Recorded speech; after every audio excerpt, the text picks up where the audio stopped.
Thank you and good morning. It looks like the Chinese blessing to live in interesting time is becoming a kind of a curse these days. And these are special days. We are here in London after the British decision, the Brexit, which is quite a dramatic decision, an internal issue for Britain, but I would not refer to this as such, but I would like to refer to something that's happening not only in Britain, but in the entire world. It looks that the world that we know is changing. We have this terrorists, Islamist group that are using terror, spreading fear. They would not accept our values. We see the demolition and changes of states in the region with refugees that are coming here and to Europe to look for new home for them and their families. And this is something that leads to xenophobia, to isolation, to ultra-nationalism, and this is something that really threatens our values. It looks like leadership that is using, in a way abusing, these feelings of fear and hatred is gaining and getting the support, while leaders and parties that are making the moral decisions in accordance to our values, these are losing politically. And we see it all over Europe these days. And I believe that as we need to fight together terror, and we need to have a coalition against terror, I do believe that we need to have a new coalition of liberal forces in the world, those believing in democracy, those believing in the values that we all share, in order to fight for the world that was built after the horrific of the Second World War. This is the war and the battle of the free world.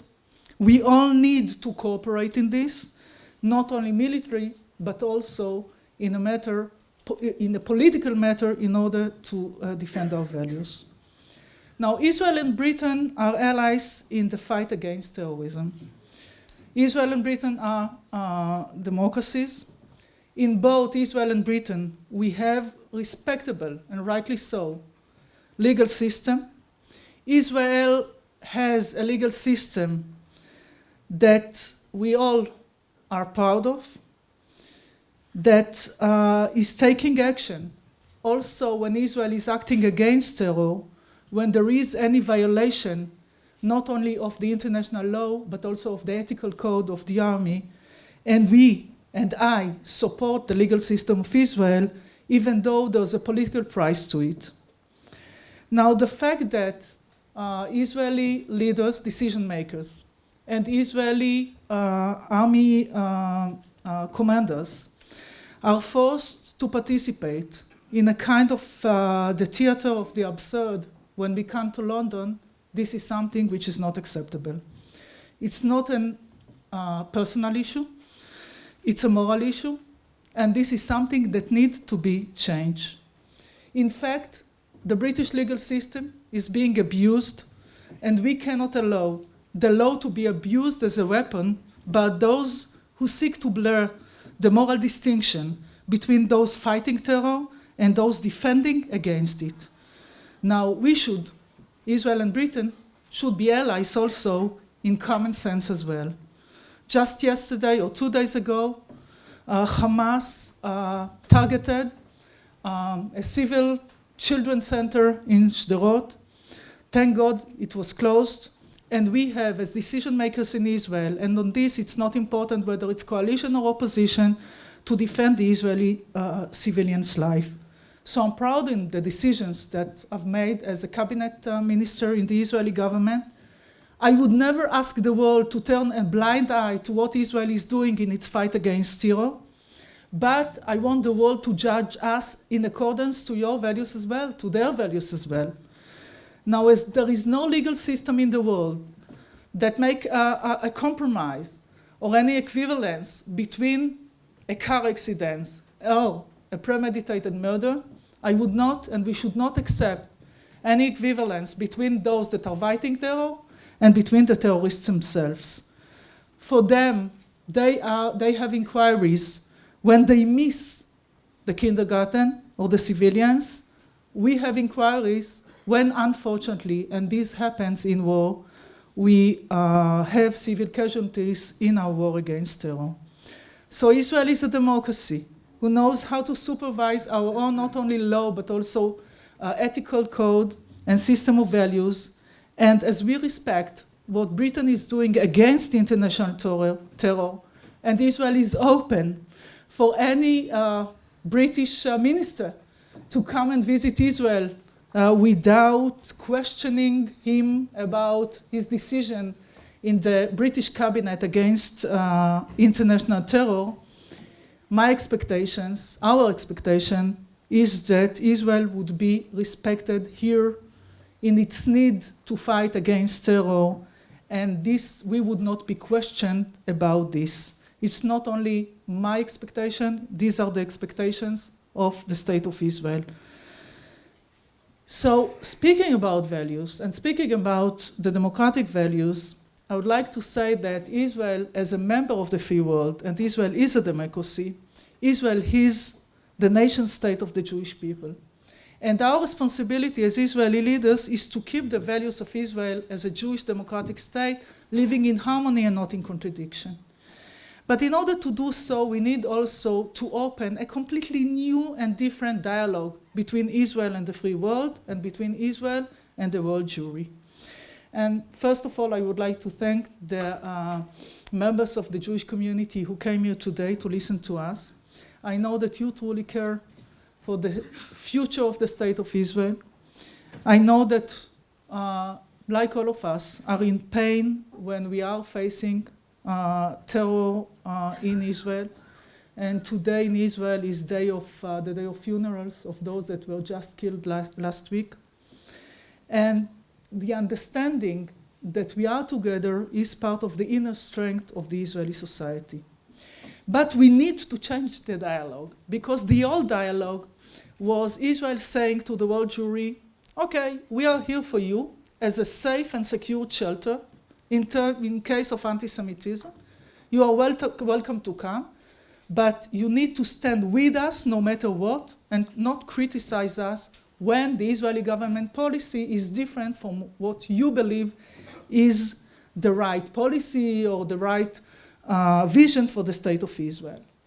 What I want to say to the world Jewry is that Israel is your home, but not only from a technical point of view as a self-shelter in case of anti-Semitism, and Israel is also strong enough to hear criticism when it comes within the family, and we are all one family. And it's about time that we'll be together, not just to be against our enemies, not to be together because there are those that are against us, but we need to be together because we have a shared vision.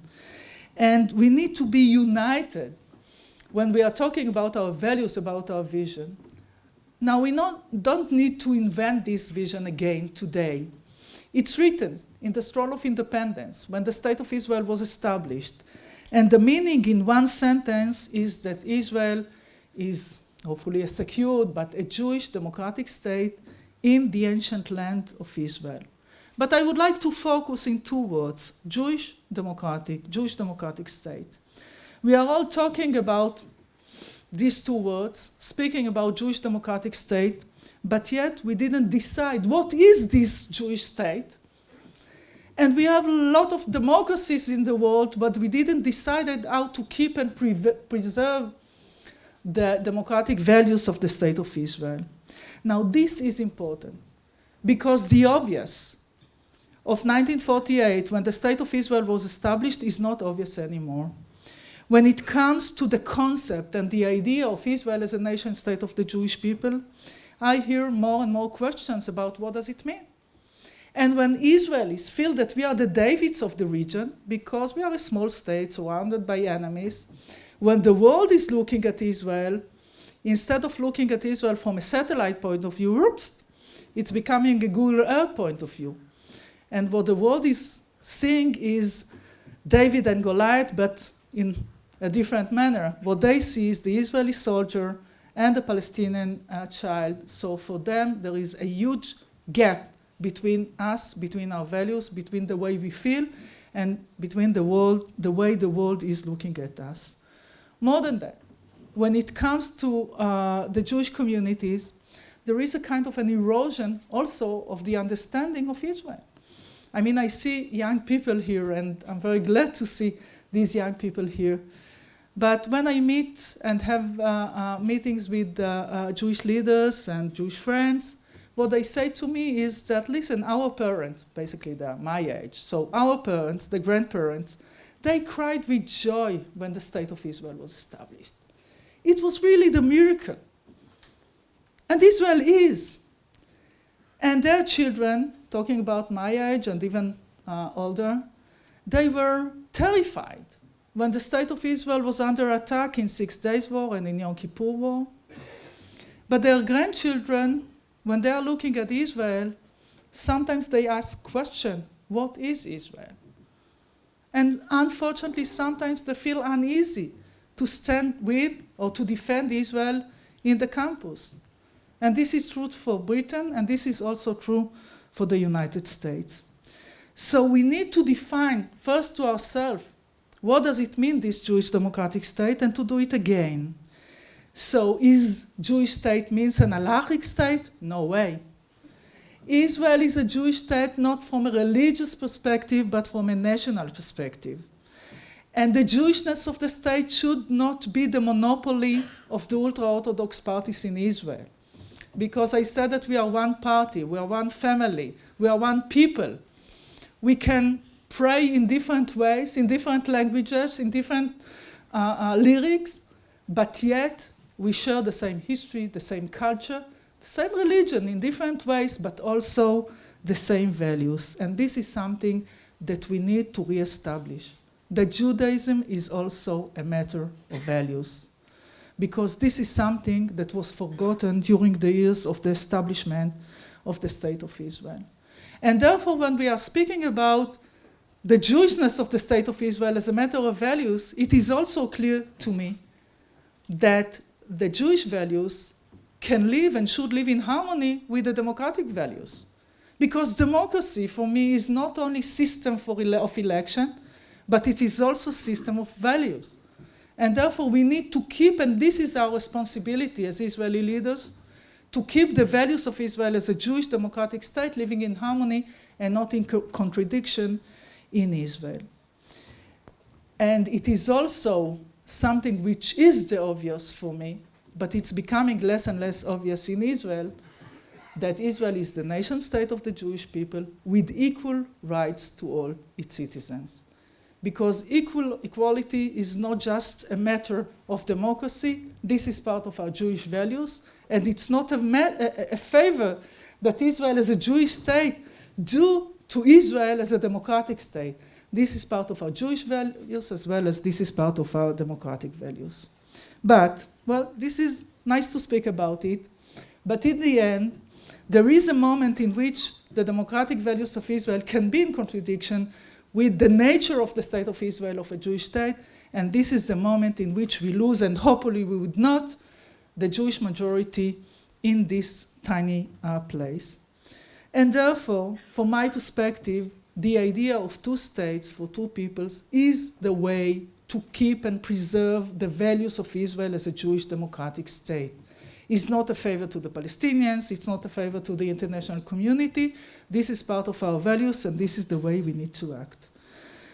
So it's not a matter of who has more rights on the entire land between Jordan River and Mediterranean Sea. I believe in the rights of the Jewish people on the entire land. Frankly, I was brought up, my parents were, well, here in Britain, freedom fighters. They all fought against the British mandate before the State of Israel was established, imprisoned, by the way. So they believed in Greater Israel. By the way, both sides of the Jordan River.